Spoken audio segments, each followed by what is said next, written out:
حشام بن عروہ نے بیان کیا، کہا کہ مجھے میرے والد عروہ نے خبر دی، کہا کہ مجھے عائشہ رضی اللہ تعالی عنہا نے خبر دی۔ انہوں نے کہا کہ ذی الحجہ کا چاند نکلنے والا تھا کہ ہم رسول اللہ صلی اللہ علیہ وآلہ وسلم کے ساتھ مدینہ سے حج کے لیے چلے۔ حضرت صلی اللہ علیہ وآلہ وسلم نے فرمایا کہ جو عمرہ کا احرام باندھنا چاہے وہ عمرہ کا احرام باندھ لے، اور جو حج کا باندھنا چاہے وہ حج کا باندھ لے۔ اگر میں اپنے ساتھ قربانی نہ لاتا تو میں بھی عمرہ کا ہی احرام باندھتا۔ چنانچہ بہت سے لوگوں نے عمرہ کا احرام باندھا اور بہتوں نے حج کا۔ میں بھی ان لوگوں میں تھی جنہوں نے عمرہ کا احرام باندھا تھا، مگر میں مکہ میں داخل ہونے سے پہلے حائضہ ہو گئی۔ عرفہ کا دن آ گیا اور ابھی میں حائضہ ہی تھی۔ اس کا رونا میں رسول اللہ صلی اللہ علیہ وآلہ وسلم کے سامنے روئی۔ آپ صلی اللہ علیہ وآلہ وسلم نے فرمایا کہ عمرہ چھوڑ دے اور سر کھول لے اور کنگھا کر لے، پھر حج کا احرام باندھ لینا۔ چنانچہ میں نے ایسا ہی کیا۔ اس کے بعد جب محسب کی رات آئی تو حضرت صلی اللہ علیہ وآلہ وسلم نے میرے ساتھ عبد الرحمن کو تنعیم بھیجا۔ وہ مجھے اپنی سواری پر پیچھے بٹھا کر لے گئے۔ وہاں سے عائشہ رضی اللہ تعالی عنہا نے اپنے چھوڑے ہوئے عمرے کی بجائے دوسرے عمرہ کا احرام باندھا۔ اس طرح اللہ تعالیٰ نے ان کا بھی حج اور عمرہ دونوں ہی پورے کر دیے۔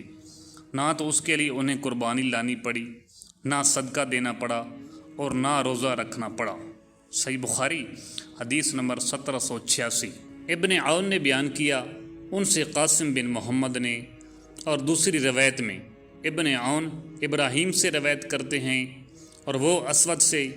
انہوں نے بیان کیا کہ حضرت عائشہ رضی اللہ تعالی عنہا نے کہا، یا رسول اللہ، لوگ 2 نسک حج اور عمرہ کر کے واپس ہو رہے ہیں اور میں نے صرف 1 نسک حج کیا ہے۔ اس پر ان سے کہا گیا کہ پھر انتظار کریں اور جب پاک ہو جائیں تو تنعیم جا کر وہاں سے عمرہ کا احرام باندھیں، پھر ہم سے فلاں جگہ آ ملیں، اور یہ کہ اس عمرہ کا ثواب تمہارے خرچ اور محنت کے مطابق ملے گا۔ صحیح بخاری حدیث نمبر 1787۔ افلا بن حمید نے بیان کیا، ان سے قاسم بن محمد نے، اور ان سے حضرت عائشہ رضی اللہ تعالی عنہا نے بیان کیا کہ حج کے مہینوں اور آداب میں ہم حج کا احرام باندھ کر مدینہ سے چلے اور مقام صرف میں پڑاؤ کیا۔ نبی کریم صلی اللہ علیہ وآلہ وسلم نے اپنے اصحاب سے فرمایا کہ جس کے ساتھ قربانی نہ ہو اور وہ چاہے کہ اپنے حج کے احرام کو عمرہ سے بدل دے تو وہ ایسا کر سکتا ہے، لیکن جس کے ساتھ قربانی ہے وہ ایسا نہیں کر سکتا۔ نبی کریم صلی اللہ علیہ وآلہ وسلم اور آپ صلی اللہ علیہ وآلہ وسلم کے بعض مقدور والوں کے ساتھ قربانی تھی، اس لیے ان کا احرام صرف عمرہ کا نہیں رہا۔ پھر نبی کریم صلی اللہ علیہ وآلہ وسلم میرے یہاں تشریف لائے تو میں رو رہی تھی۔ آپ صلی اللہ علیہ وآلہ وسلم نے دریافت فرمایا کہ رو کیوں رہی ہو؟ میں نے کہا، آپ صلی اللہ علیہ وآلہ وسلم نے اپنے اصحاب سے جو کچھ فرمایا میں سن رہی تھی، اب تو میرا عمرہ ہو گیا۔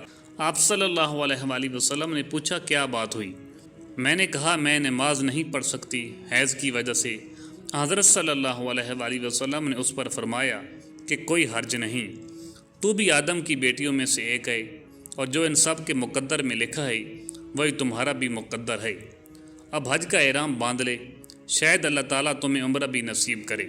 عائشہ رضی اللہ تعالی عنہا نے بیان کیا کہ میں نے حج کا احرام باندھ لیا، پھر جب ہم حج سے فارغ ہو کر اور مینا سے نکل کر موصب میں اترے تو حضرت صلی اللہ علیہ وآلہ وسلم نے عبد الرحمن کو بلایا اور ان سے کہا کہ اپنی بہن کو حد حرم سے باہر لے جا تنعیم، تاکہ وہ وہاں سے عمرہ کا احرام باندھ لیں، پھر طواف و سعی کرو، ہم تمہارا انتظار یہیں کریں گے۔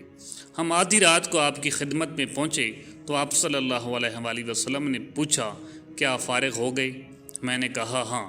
حضرت صلی اللہ علیہ وآلہ وسلم نے اس کے بعد اپنے اصحاب میں کوچ کا اعلان کر دیا۔ بیت اللہ کا طواف وداع کرنے والے لوگ صبح کی نماز سے پہلے ہی روانہ ہو گئے اور مدینہ کی طرف چل دیے۔ صحیح بخاری حدیث نمبر 1788۔ صفوان بن یعلا بن امیہ نے بیان کیا، ان سے ان کے والد نے، کہ نبی کریم صلی اللہ علیہ وآلہ وسلم جورانہ میں تھے تو آپ صلی اللہ علیہ وآلہ وسلم کی خدمت میں ایک شخص حاضر ہوا، جبہ پہنے ہوئے اور اس پر خلوق یا زردی کا نشان تھا۔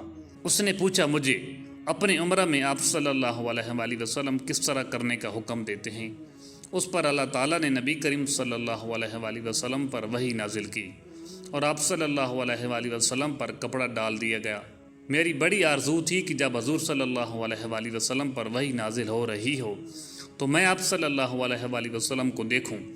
عمر رضی اللہ تعالی عنہ نے فرمایا، یہاں آؤ، نبی کریم صلی اللہ علیہ وآلہ وسلم پر جب وحی نازل ہو رہی ہو اس وقت تم حضور صلی اللہ علیہ وآلہ وسلم کو دیکھنے کے آرزو مند ہو۔ میں نے کہا ہاں۔ انہوں نے کپڑے کا کنارہ اٹھایا اور میں نے اس میں سے آپ صلی اللہ علیہ وآلہ وسلم کو دیکھا۔ آپ زور زور سے خراٹے لے رہے تھے۔ میرا خیال ہے کہ انہوں نے بیان کیا جیسے اونٹ کی سانس کی آواز ہوتی ہے۔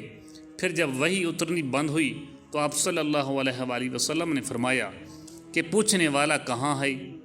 جو عمرہ کا حال پوچھتا تھا اپنا جبہ اتار دے، خلوق کے اثر کو دھو ڈال اور زعفران کی زردی صاف کر لے، اور جس طرح حج میں کرتے ہو اسی طرح اس میں بھی کرو۔ صحیح بخاری حدیث نمبر 1799۔ امام مالک نے خبر دی، انہیں ہشام بن عروہ نے، انہیں ان کے والد عروہ بن زبیر نے، کہ میں نے نبی کریم صلی اللہ علیہ وآلہ وسلم کی زوجہ مطہرہ عائشہ صدیقہ رضی اللہ تعالی عنہا سے پوچھا جب کہ ابھی میں نوعمر تھا کہ اللہ تعالیٰ کا ارشاد ہے، صفا اور مروہ دونوں اللہ تعالیٰ کی نشانیاں ہیں، اس لیے جو شخص بیت اللہ کا حج یا عمرہ کرے اس کے لیے ان کی صحیح کرنے میں کوئی گناہ نہیں۔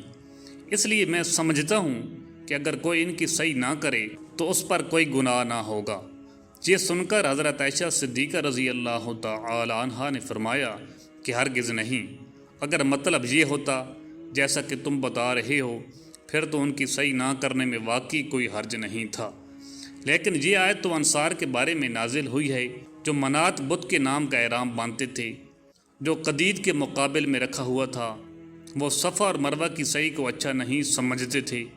جب اسلام آیا تو انہوں نے رسول اللہ صلی اللہ علیہ وآلہ وسلم سے اس کے بارے میں پوچھا، اور اس پر اللہ تعالیٰ نے یہ آیت نازل فرمائی کہ صفا اور مروہ دونوں اللہ کی نشانیاں ہیں، اس لیے جو شخص بیت اللہ کا حج یا عمرہ کرے اس کے لیے ان کی صحیح کرنے میں کوئی گناہ نہیں۔ سفیان اور ابو معاویہ نے ہشام سے یہ زیادتی نکالی ہے کہ جو کوئی صفا مروہ کا پھیرا نہ کرے تو اللہ تعالیٰ اس کا حج اور عمرہ پورا نہ کرے گا۔ صحیح بخاری حدیث نمبر 1790۔